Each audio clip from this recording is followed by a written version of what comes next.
Hello students, कैसे हैं आप सब। उम्मीद है आप सब अच्छे होंगे और वीडियो की सीरीज को लगातार देख रहे होंगे। तो आज का हमारा जो वीडियो है वो चैप्टर नंबर 8 का पार्ट नंबर 2 है। पार्ट 1 में हमने कुछ चीज़ें डिस्कस की थी, उसको मैं शॉर्ट में वापस से आपको रिवाइज करवाता हूँ। दो प्रकार की चीज़ें हमने पार्ट 1 में की थी। एक तो चैप्टर नंबर 8 का इंट्रोडक्शन, और उसके बाद में हमने 8.1 नंबर टॉपिक स्टार्ट किया था, जहाँ से ऑफिशियली ये चैप्टर स्टार्ट होता है। तो इंट्रोडक्शन में हमने दो प्रकार के थ्योरम पढ़े थे।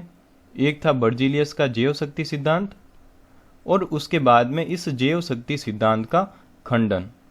खंडन किस वैज्ञानिक ने किया था? वोहलर ने। और आपको ध्यान रखना है कि ये दोनों थ्योरम किससे रिलेटेड थे? कार्बनिक यौगिकों के निर्माण से रिलेटेड, कार्बनिक कंपाउंड्स के फॉर्मेशन से रिलेटेड। ये चीज़ भी आपको ध्यान रखनी है।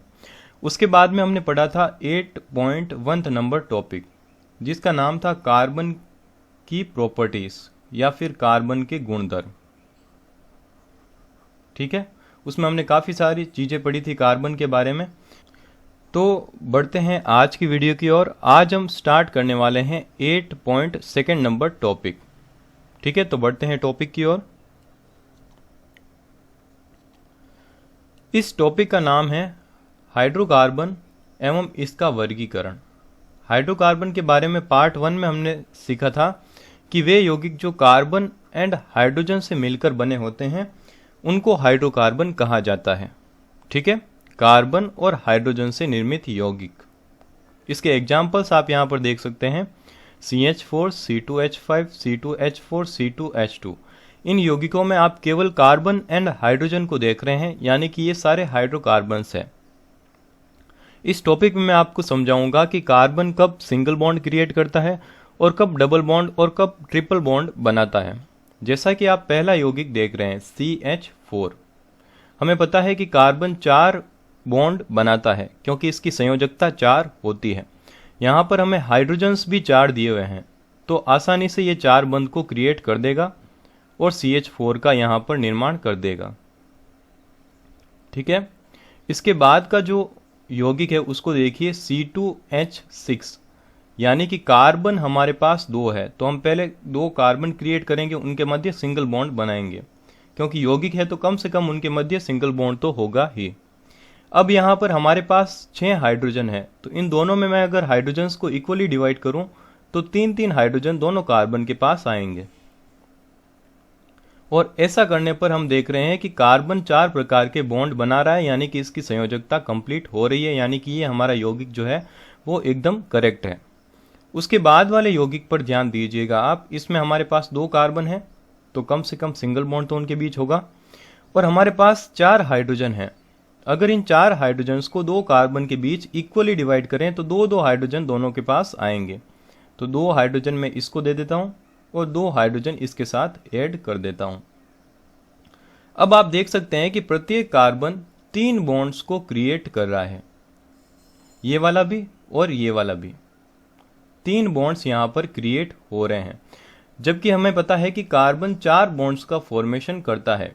तो ऐसी स्थिति में क्या होता है कि कार्बन कार्बन के मध्य एक एक्स्ट्रा बॉन्ड आ जाता है। जैसा कि यहाँ पर हम एक एक्स्ट्रा बॉन्ड क्रिएट करेंगे, जिससे ये वाला कार्बन भी 4 बंध बना देगा और ये वाला कार्बन भी 4 बॉन्ड हो जाएंगे। ठीक है, तो इस तरह से डबल बॉन्ड का फॉर्मेशन होता है। उसी हिसाब से अगर इस वाले यौगिक की बात करें C2H, यानी कि 2 कार्बन है हमारे पास, उनके मध्य मैंने सिंगल बॉन्ड क्रिएट कर दिया है। हाइड्रोजन हमारे पास 2 है, इनको अगर 2 कार्बन्स के मध्य इक्वली डिवाइड करें तो एक हाइड्रोजन दोनों कार्बन के पास आएगा। ठीक है, तो इसके बाद हम देख रहे हैं कि प्रत्येक कार्बन 2-2 बंध बना चुका है, परंतु 2 बंध की इसमें कमी आ रही है। तो इस कमी को दूर करने के लिए हम क्या करेंगे कि बीच में 2 एक्स्ट्रा बॉन्ड क्रिएट करेंगे और यहाँ पर कार्बन कार्बन के मध्य ट्रिपल बॉन्ड का फॉर्मेशन हो जाएगा। तो डबल बॉन्ड, सिंगल बॉन्ड और ट्रिपल बॉन्ड कब कब बनते हैं वो आप इस टॉपिक के माध्यम से एकदम समझ चुके हैं। ठीक है, तो हाइड्रोकार्बन्स इस तरह से होते हैं, इसके बारे में मैंने आपको परिभाषा समझा दी और कैसे ये बनते हैं वो भी मैंने आपको समझा दिया है। अब हम बात करते हैं इनके वर्गीकरण की। ठीक है, वर्गीकरण का टॉपिक बिल्कुल एकदम अलग से दिया हुआ है, तो बढ़ते हैं उस टॉपिक की ओर। जैसा कि नाम से स्पष्ट है, हमें हाइड्रोकार्बन्स का वर्गीकरण यहाँ पर करना है। और वर्गीकरण का अर्थ मैंने आपको लास्ट के वीडियोज़ में समझाया था कि किसी भी चीज़ को इस तरह से डिवाइड करना या फिर बांटना कि उसका अध्ययन करना आसान हो जाए, यानी कि उसको पढ़ना या फिर याद रखना हमारे लिए आसान हो जाए, उसलिए वर्गीकरण आवश्यक होता है। तो हमें यहाँ पर हाइड्रोकार्बन्स का यानी कि कार्बन एंड हाइड्रोजन से मिले यौगिकों का वर्गीकरण करना है, यानी कि बांटना है, ताकि उसका अध्ययन हम आसानी से कर सकें। तो टॉपिक का अर्थ आप समझ चुके होंगे। सबसे पहले मैं क्या करता हूँ कि आपको रफली वर्गीकरण समझाता हूँ कि हाइड्रोकार्बन्स का आपकी पाठ्य पुस्तक में किस तरह से वर्गीकरण दिया हुआ है। उसके बाद में हम पाठ्य पुस्तक के पृष्ठ के ऊपर आएंगे। तो अगर आपको इस बार समझ में ना आए तो आप चिंता ना करें, क्योंकि हम पाठ्य पुस्तक वाले पृष्ठ पर वापस से इसको पढ़ेंगे। ठीक है, तो यहाँ पर मैं ऊपर की ओर लिखता हूँ हाइड्रोकार्बन। पहला वर्गीकरण हम करेंगे चक्रीय और अचक्रीय संरचना के आधार पर। ठीक है, यानी कि वे हाइड्रोकार्बन जो चक्रीय रूप में होते हैं और वे हाइड्रोकार्बन जो अचक्रीय यानी कि जिनमें चक्रीय संरचना नहीं होती। तो मैं यहाँ पर लिखता हूँ सबसे पहले अचक्रीय और चक्रीय। अब ओनली आप फोकस करना अचक्रीय कार्बनिक यौगिक पर। मैं आपको यहाँ पर 4 प्रकार के एग्जाम्पल्स दूंगा, आप देखना कि वो अचक्रीय है या फिर नहीं। सबसे पहला एग्जाम्पल मैं यहाँ पर लेता हूँ सीधी श्रृंखला वाले कार्बनिक यौगिक जिनमें कार्बन सीधी श्रृंखला में जुड़े होते हैं। ठीक है, इनकी संयोजकता आप कंप्लीट कर लेना। कार्बन के पास हमेशा 4 बॉन्ड्स होने चाहिए, तो उसके हिसाब से आप यहाँ पर हाइड्रोजन को ऐड कर सकते हैं। उसके बाद में दूसरा एग्जाम्पल मैं इसका लेता हूँ साकित श्रृंखला वाले कार्बनिक यौगिक। ठीक है, और तीसरा एग्जाम्पल मैं यहाँ पर लेता हूँ वे कार्बनिक यौगिक जिनमें डबल बॉन्ड उपस्थित हो। और चौथा एग्जाम्पल आपके सामने है वे कार्बनिक यौगिक जिनमें ट्रिपल बॉन्ड उपस्थित हो। तो इन चारों एग्जाम्पल्स को ध्यान से देखिए कि किसी भी यौगिक में यहाँ पर चक्रीय संरचना नहीं बन रही है, यानी कि गोलाकार संरचना का निर्माण नहीं हो रहा है, यानी कि ये सभी अचक्रीय के एग्जाम्पल्स हैं।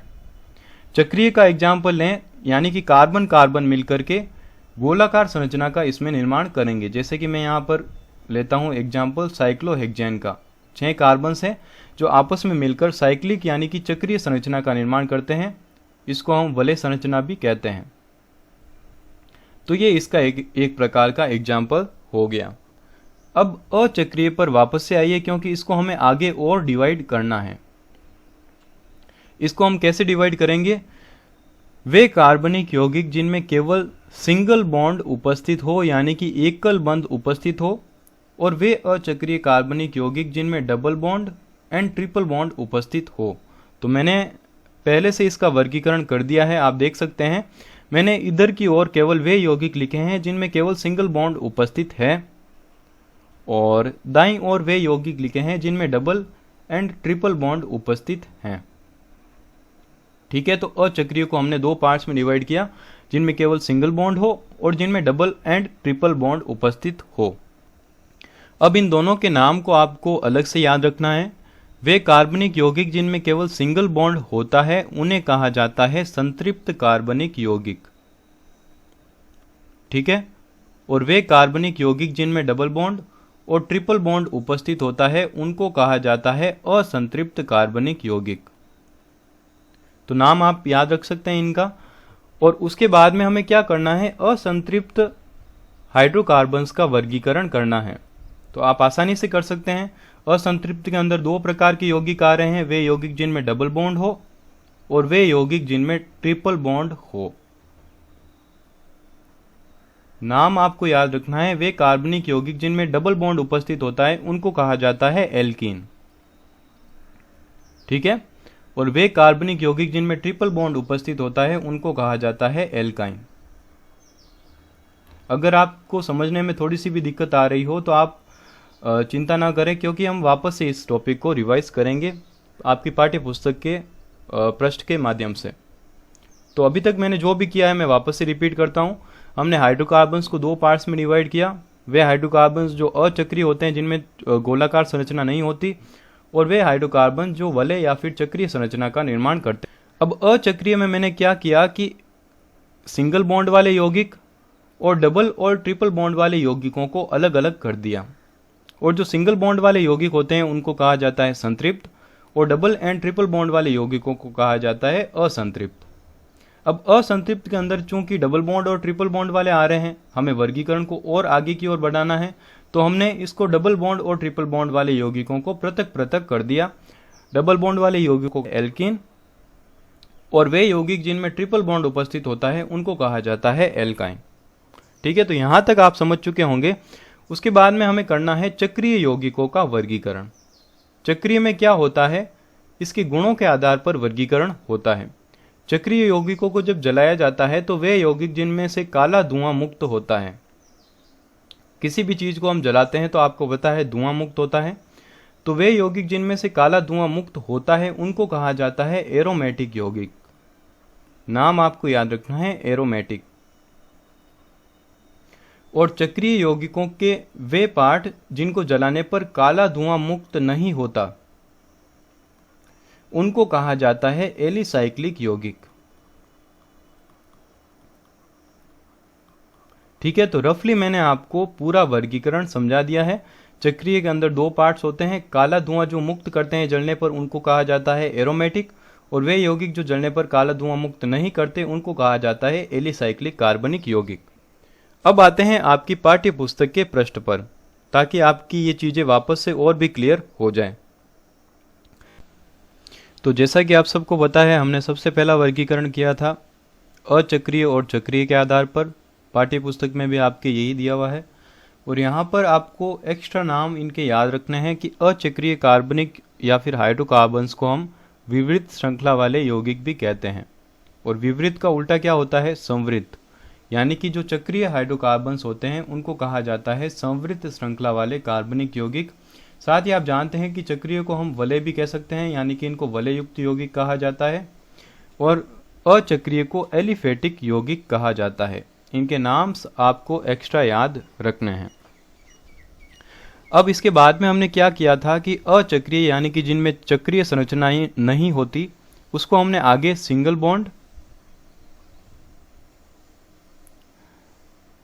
और डबल और ट्रिपल बॉन्ड में डिवाइड किया था, याद होगा आपको।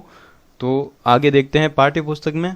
तो यहाँ पर इसमें भी संतृप्त यानी कि सिंगल बॉन्ड वाले यौगिक जिनमें एकल बंध उपस्थित हो, और असंतृप्त मैंने आपको नाम बताया था, यानी कि वे यौगिक जिनमें डबल और ट्रिपल बॉन्ड उपस्थित हो, उस आधार पर इनको वर्गीकृत किया गया है। यहाँ पर आप परिभाषा देख सकते हैं कि इनमें कार्बन कार्बन के मध्य एकल बंध उपस्थित होता है। यहाँ पर एग्जाम्पल्स हैं मेथेन। मेथेन का फॉर्मूला होता है CH4, एथेन का फॉर्मूला होता है C2H6, प्रोपेन का फॉर्मूला होता है C3H8। अगर आप इनकी संरचना बनाएंगे तो आप देखेंगे कि इनमें सभी जगह पर सिंगल बॉन्ड उपस्थित होता है। इस कारण से ये जो यौगिक होते हैं वो संतृप्त यौगिक होते हैं। और असंतृप्त में मैंने आपको बताया कि वे यौगिक जिनमें डबल और ट्रिपल बॉन्ड उपस्थित हो। तो अब हम विभाजित करेंगे असंतृप्त हाइड्रोकार्बन्स को। किस तरह से विभाजित करेंगे मैंने आपको बताया था कि जो डबल बॉन्ड वाले यौगिक होते हैं उनको कहा जाता है एल्कीन, और यौगिक होते हैं उनको कहा जाता है एल्काइन। तो यहाँ पर आप देख सकते हैं एल्कीन एंड एल्काइन में असंतृप्त हाइड्रोकार्बन्स को विभाजित किया गया है।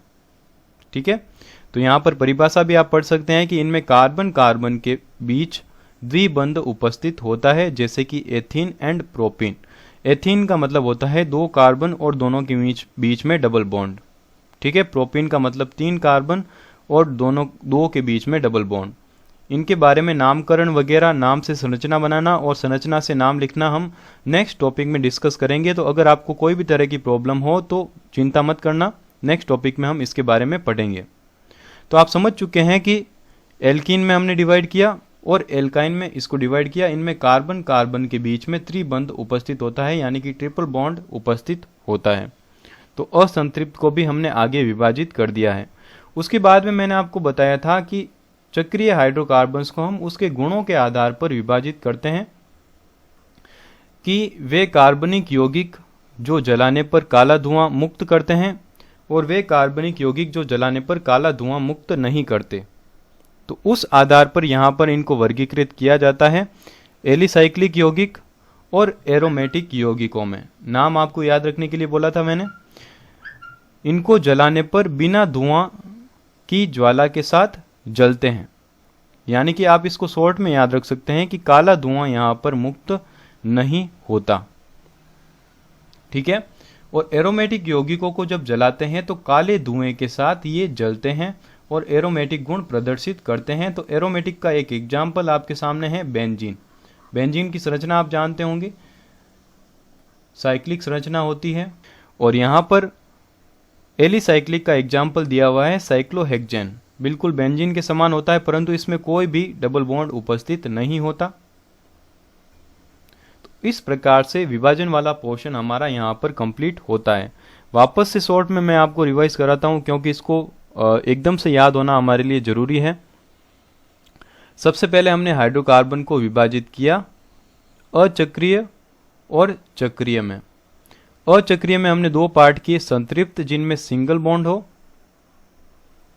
और असंतृप्त जिनमें डबल एंड ट्रिपल बॉन्ड उपस्थित हो। तो हमने आगे दो पार्ट्स में डिवाइड किया, वे यौगिक जिनमें डबल बॉन्ड हो और वे यौगिक जिनमें ट्रिपल बॉन्ड उपस्थित हो। डबल बॉन्ड वाले को कहा जाता है एल्कीन एंड ट्रिपल बॉन्ड वाले को कहा जाता है एल्काइन। उसके बाद में हमने चक्रीय यौगिकों का विभाजन किया उनके गुणों के आधार पर, कि उनको जलाने पर जब धुआं मुक्त नहीं होता या फिर काला धुआं मुक्त नहीं होता तो उनको कहा जाता है एलिसाइक्लिक। और वे चक्रीय यौगिक जिनको जलाने पर काला धुआं मुक्त होता है उनको कहा जाता है एरोमेटिक हाइड्रोकार्बन। तो इसी के साथ हमारा जो वर्गीकरण वाला पोर्शन है यहाँ पर समाप्त होता है। अब हम बढ़ेंगे हमारे नेक्स्ट टॉपिक पर, जिसका नाम है कार्बनिक यौगिकों का नामकरण। तो मैंने आपको बताया था कि नाम से संरचना बनाना और संरचना से नाम लिखना हम अगले वाले टॉपिक में डिस्कस करेंगे। तो स्टार्ट करते हैं हमारा नेक्स्ट टॉपिक।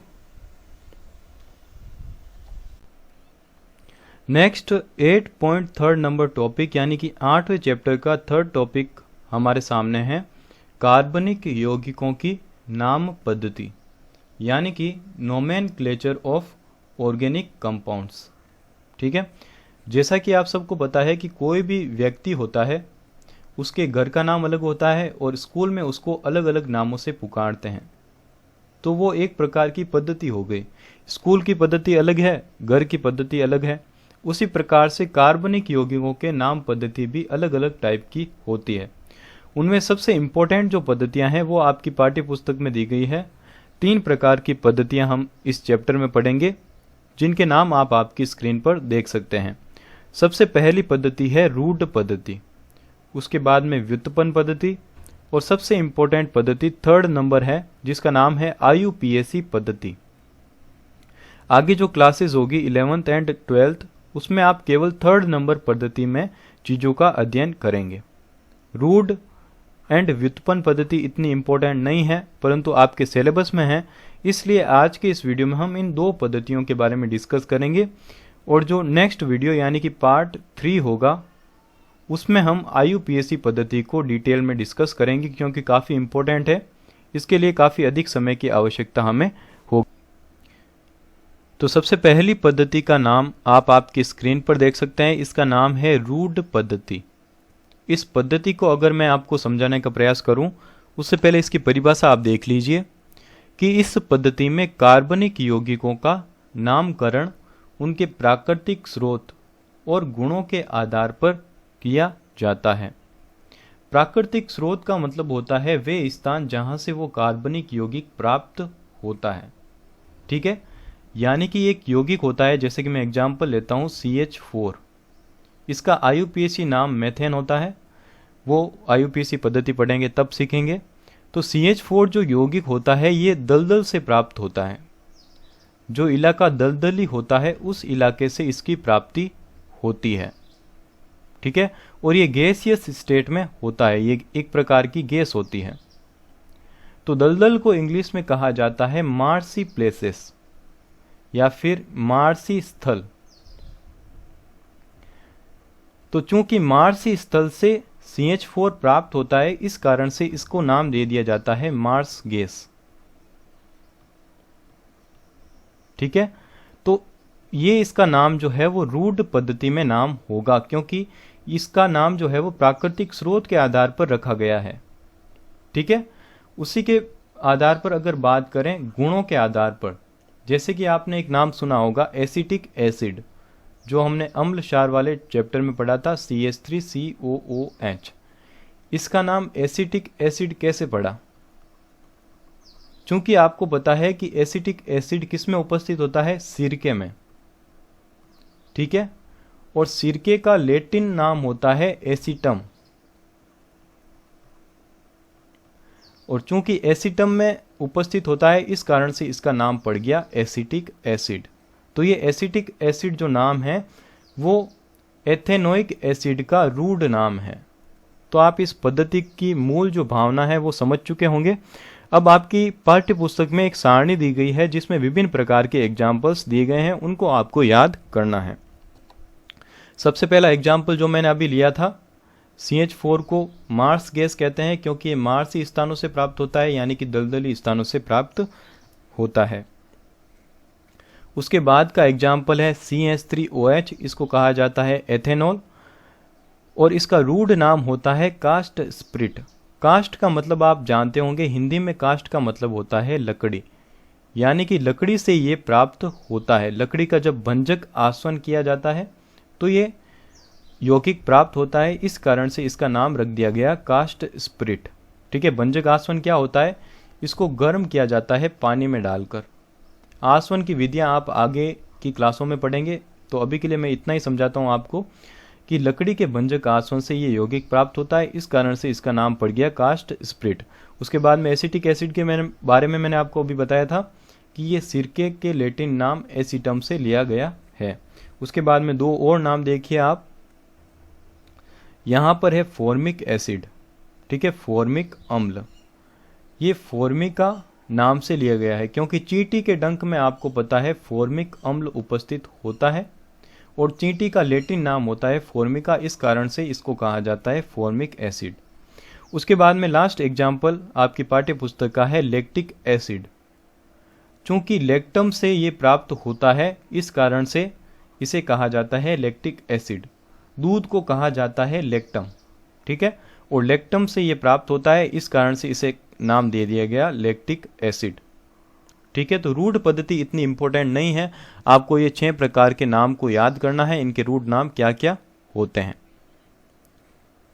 इस पद्धति में आपको ध्यान रखना है कि जो अशाखित यौगिक होते हैं, अशाखित यौगिक जो मैंने पार्ट 1 में आपको समझाया था कि क्या होते हैं अशाखित यौगिक, जिनमें कोई भी शाखा नहीं होती, केवल कार्बन कार्बन की सीधी श्रृंखला चलती रहती है, उनके नाम से पहले आपको या तो लिखना है नॉर्मल या फिर लगाना है एन। जैसे कि एग्जाम्पल लेते हैं, यहां पर हमारे पास 5 कार्बन युक्त यौगिक है, इसका IUPAC नाम होता है पेंटेन। ठीक है, क्योंकि 5 कार्बन है और सिंगल बॉन्ड है, इस कारण से इसे कहा जाता है पेंटेन। IUPAC पद्धति में पढ़ेंगे इसके बारे में, अभी के लिए आप ध्यान रखिए कि इसको कहते हैं पेंटेन।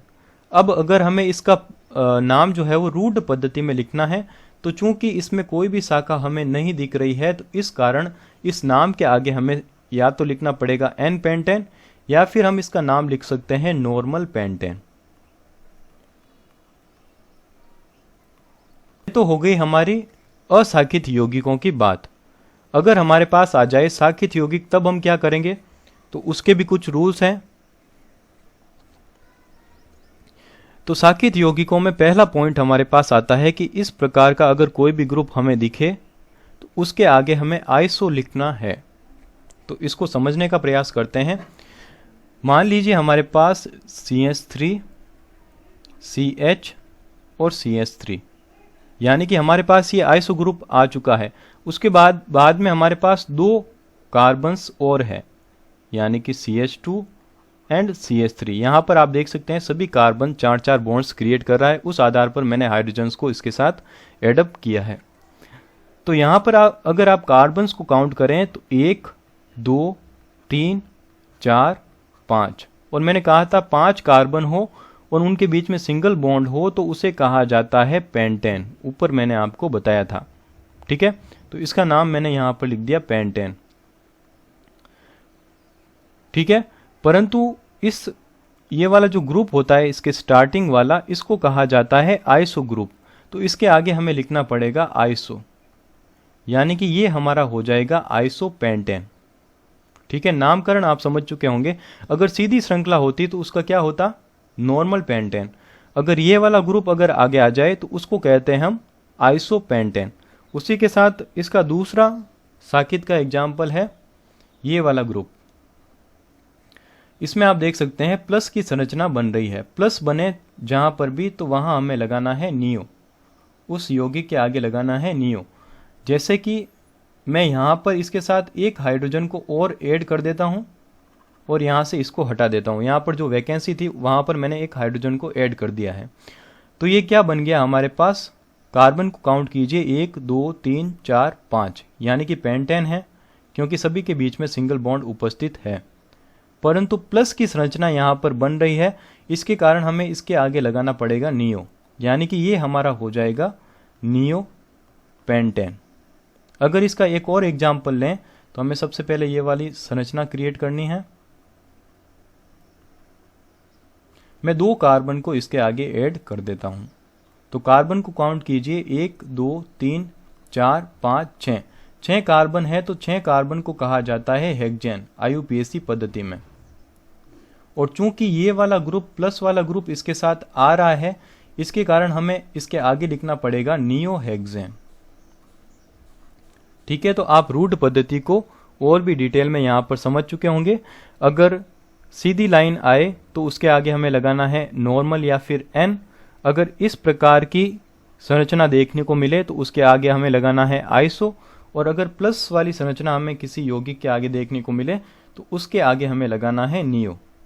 ठीक है, तो ये हो गई हमारी रूट पद्धति यहाँ पर समाप्त। आगे बढ़ते हैं नेक्स्ट पद्धति पर। पद्धति का नाम है व्युत्पन्न पद्धति। व्युत्पन्न का अर्थ होता है किसी चीज से उत्पन्न होना। ठीक है, यानी कि इस पद्धति में जो भी नाम होंगे वो किन्हीं अन्य नामों से उत्पन्न होंगे। तो इसकी एक बार भाषा आप देख लीजिए क्या होती है व्युत्पन्न पद्धति। कि इस पद्धति में कार्बनिक यौगिकों का नामकरण उनके सरल यौगिकों का व्युत्पन्न मान करके किया जाता है।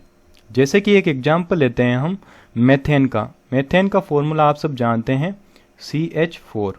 इसका संरचना सूत्र अगर बनाएं तो आपको पता है कार्बन 4 बॉन्ड्स क्रिएट करता है और इन 4 बॉन्ड्स पर हाइड्रोजन अटैच होगा तो यहाँ पर मेथेन बन जाएगा।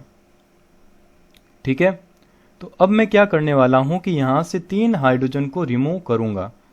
3 हाइड्रोजन ये वाले यहाँ से हटा दूंगा और इनकी जगह पर मैं मेथिल समूह लगा दूंगा। CH3 को ऐड करूंगा, इस समूह का नाम होता है मेथिल। ठीक है, तो हमें कौन सा यौगिक प्राप्त होगा उसको एक बार देखिए। हाइड्रोजन वैसा का वैसा, कार्बन वैसा का वैसा। अब मैं 3 हाइड्रोजन की जगह पर यहाँ पर मेथिल समूह को ऐड कर देता हूँ। तो हमारे पास ये जो यौगिक बना है वो किससे व्युत्पन्न हुआ है, ये मेथेन से व्युत्पन्न हुआ है। यानी कि इसका जो सरल यौगिक है उसका क्या नाम है, मेथेन। तो यहाँ पर इसके नाम में मेथेन तो आएगा ही, क्योंकि इसका सरल यौगिक का नाम है मेथेन। उसी के साथ इसमें कुछ एक्स्ट्रा ऐड होगा, क्योंकि हमने हाइड्रोजन को यहाँ से हटा करके मेथिल समूह को ऐड किया है। मेथिल कितने काउंट कीजिए, 1 2 3, यानी कि 3 मेथिल ऐड होने के कारण इसका नाम हो जाएगा ट्राई मेथिल मेथेन। तो ये इस यौगिक का व्युत्पन्न नाम होगा। ठीक है, आप समझ चुके होंगे। अगर इस यौगिक के रूढ़ नाम की बात करें तो आप इसको ढंग से व्यवस्थित करेंगे तो यौगिक कुछ इस प्रकार से बनेगा। ये वाला CH3 में लिख रहा हूं यहाँ पर, CH3। अब ये वाला कार्बन लेंगे तो ये दोनों CH3 इस कार्बन से अटैच है, ये दोनों। ठीक है, उसके बाद में इस कार्बन के पास एक हाइड्रोजन है और उसके बाद में है CH3। तो रूट नाम में मैंने आपको बताया था कि ये वाला समूह जो होता है इसको कहा जाता है आइसो है। और अब हम कार्बन को काउंट करेंगे 1 2 3 4, यानी कि आइसोब्यूटेन इसका नाम हो जाएगा, क्योंकि 4 कार्बन वाले और सिंगल बॉन्ड वाले को कहा जाता है ब्यूटेन। ठीक है, जबकि इसका व्युत्पन्न नाम होगा ट्राईमेथिल मेथेन। हमें देखना होगा कि ये यौगिक किस सरल यौगिक के प्रतिस्थापन से बना है। तो इस प्रकार से आप व्युत्पत्ति पद्धति को थोड़ा बहुत समझ चुके होंगे। अब हम पाठ्य पुस्तक में जो आपके एग्जाम्पल्स हैं उनको 1 बाय 1 लेकर समझते हैं कि किस तरह से ये पद्धति कार्य करती है। पहला एग्जाम्पल वही मेथेन वाला है जो मैंने अभी आपको बताया। 3 हाइड्रोजन्स को हटाकर इसमें 3 CH3 ग्रुप्स को ऐड किया गया है, यानी कि ट्राईमेथिल को हमने ऐड किया और इसका मूल नाम जो था वो मेथेन था, इसलिए पीछे की ओर हमने मेथेन को ऐड कर दिया। नेक्स्ट एग्जाम्पल है आपके पास कार्बिनोल का। इसका IUPAC नाम होता है मेथेनॉल, ठीक है, और कार्बिनोल इसका दूसरा नाम है। तो हमने यहाँ पर क्या किया कि इस वाले कार्बन पे आप ध्यान दीजिए, इसके साथ 3 हाइड्रोजन अटैच है और एक OH समूह ऐड है, ठीक है। तो यहाँ पर हम देख सकते हैं कि इसके पास जो मूल कार्बन है जो OH से जुड़ा है उसके पास 2 हाइड्रोजन है, यानी कि एक हाइड्रोजन को यहाँ से निकाल दिया गया है और उसके स्थान पर CH3 समूह को ऐड कर दिया गया है, यानी कि मेथिल कार्बिनोल इसका नाम हो जाएगा, क्योंकि कार्बिनोल मूल नाम था और प्रतिस्थापित हमने किसको किया, हाइड्रोजन के स्थान पर मेथिल समूह को। दूसरे वाले एग्जाम्पल में हमने एथिल समूह को इसके साथ ऐड किया है। 2 जब कार्बन होते हैं तो उस समूह को कहा जाता है एथिल, और ये कार्बिनोल वाला ग्रुप सेम है यहाँ पर, तो इसका नाम हो जाएगा एथिल कार्बिनोल, ठीक है। थर्ड नंबर एग्जाम्पल में हमने क्या किया कि एक हाइड्रोजन के स्थान पर, जैसे कि मैं इसको थोड़ा सा मिटाता हूं ताकि आप आसानी से समझ पाएं, तो थर्ड नंबर वाले एग्जाम्पल को ध्यान से देखिए एक बार। इसमें देखो कि ये COH वाला पार्ट यहाँ पर COH वाला पार्ट है, ठीक है, ये दोनों सेम पार्ट है।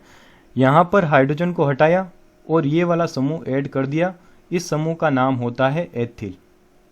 2 कार्बन है तो एथिल, ये वाला हाइड्रोजन यहां से हटाया और इसकी जगह पर ये लिख दिया मेथिल ग्रुप, ठीक है। उसके बाद में तीसरा वाला हाइड्रोजन हटाया और उसके स्थान पर ये वाला पूरा ग्रुप रख दिया। इस ग्रुप का नाम होता है, मैंने आपको बताया था, इसी टाइप का जो संरचना बनती है उसे कहा जाता है आइसो समूह। और आइसो के बाद में कार्बन को काउंट कीजिए 1 2 3, यानी कि आइसो 3 वाले को कहा जाता है प्रोपेन, ठीक है। तो हमने इन सब के इंडिविजुअल आपस में नाम लिख दिए। अब हमें पता है कि ये व्युत्पत्ति यौगिक है किसका, कार्बिनोल का, तो कार्बिनोल का हमने यहाँ पर लिख दिया। अब हमें जो जो ग्रुप यहाँ पर प्रतिस्थापित है उनके नाम यहाँ पर लिखने पड़ेंगे।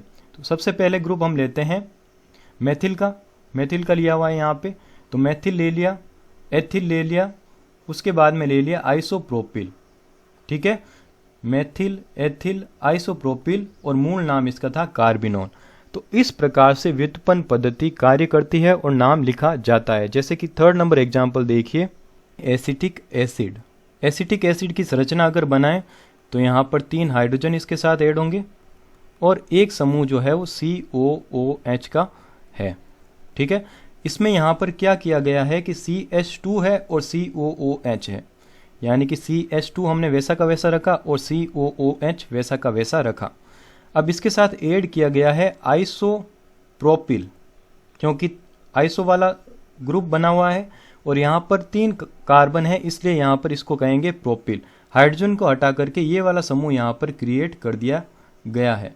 तो यहाँ पर मूल नाम इसका क्या होगा पीछे की ओर, एसिटिक एसिड, जो यहाँ पर आप देख सकते हैं, और इसमें जो ऐड की हुई चीज़ है वो है आइसोप्रोपिल, तो इसका नाम हो जाएगा आइसोप्रोपिल एसिटिक एसिड। तो इस प्रकार से व्युत्पन्न पद्धति में नामों को लिखा जाता है। तो उम्मीद है आप रूढ़ पद्धति और व्युत्पन्न पद्धति दोनों को समझ चुके होंगे। और आज के इस वीडियो में हमने काफ़ी सारे टॉपिक्स को कवर किया है। सबसे पहले आपको याद हो तो हमने किया था हाइड्रोकार्बन्स का वर्गीकरण, उसके बाद में हमने नामकरण की पद्धतियाँ पढ़ी 2, एक थी रूढ़ पद्धति और एक थी व्युत्पन्न पद्धति। इसके बाद में आएगी IUPAC पद्धति, जो कि सबसे ज़्यादा इम्पोर्टेंट है। इसको हम पार्ट 3 में डिस्कस करेंगे, ठीक है। आगे वाले 2 से 3 दिनों में मैं पार्ट 3 को अपलोड कर दूंगा। तो IUPAC पद्धति को आप जरूर से देखना, क्योंकि परीक्षा की दृष्टि से काफ़ी ज़्यादा इम्पोर्टेंट है। साथ ही 11th और 12th में जो भी आप यौगिक पढ़ेंगे उन सब का अध्ययन आप इसी पद्धति में करेंगे। तो ये पद्धति सबसे ज़्यादा इम्पोर्टेंट है। तो अभी तक आपने अगर चैनल को सब्सक्राइब नहीं किया है तो सब्सक्राइब कीजिए और अपने फ्रेंड्स के साथ वीडियो को ज़रूर शेयर करें, ताकि जितने ज़्यादा स्टूडेंट्स कनेक्टेड होंगे उतना ही ज़्यादा पढ़ाने में अच्छा लगेगा। ठीक है, तो मिलते हैं नेक्स्ट वीडियो में, तब तक के लिए गुड बाय।